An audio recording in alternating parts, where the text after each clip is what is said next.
Huge big hole in the mountain. What happens? Water tries to come in, groundwater, and earth is pushing against it, and you are disturbing the soil underneath the neighbors' houses. So you should be very sure of what you're doing. See if my model will play. This is a 3D model. These are ground anchors that hold the excavation face in place. Some of them are 35 meters long. They go in underneath neighboring plots. They are at a downward angle. Contractor drills these holes. Then they slide a cable into it. And then under great pressure they pump a cementitious epoxy mixture in there, which goes into all the fissures and anchors everything together. And those anchor heads are attached to these beams. You can see here. And in between the beams they've got gunite. The gunite spans from beam to beam. And there's a series of raking columns that run up the slope, which the building is supported on. Here they were busy dialing holes to stitch, reinforcing through the beams to tie the new columns to the existing beam. Here you can see some of those tensile cables with the anchors sticking out, which they then do a pull test on. They stress the anchor to more than what it's was designed to carry. And if it passes the test, then they sign it off. Then an example. So this thing you see here, these are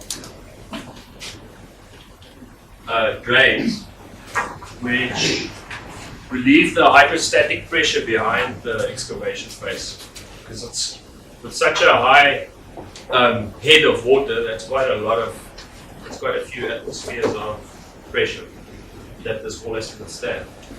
So this groundwater gets relieved through these drains, and you can see it's quite wet, and they run down, and this wants to gather somewhere. This just shows how the building rests on these raking columns.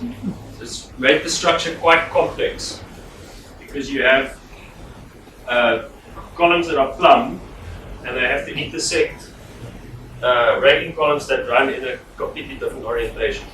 It's not so easy to move things around and then still coordinate all your services. The coordination was very taxing. Took a long time. When all of this groundwater reaches the bottom, you see that the foundation of this building is basically almost like a big bucket, and there's this very, very thick slab that takes the weight. And then there's another slab above that, suspended on loose bricks. So you've got a wet slab and a dry slab. The dry slab you stand on, and the water actually filters through between the two floors and gathers in a sump where it gets pumped up and reused for irrigation. And then that was just a nice photo. Showing all the concrete work.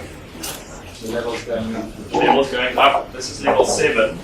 This is a big garden with apartments below it, a few swimming pools. So a lot of waterproofing details here. Gets quite complicated because this portion of the building's foundation is below street level, and this portion of the building's foundations are much higher. And there's a joint where the two meet, and the joint steps around the pool and does all kinds of three-dimensional gymnastics. Here they were doing the reinforcing for the pool. And here the pool was had just been waterproof, I think, yeah. And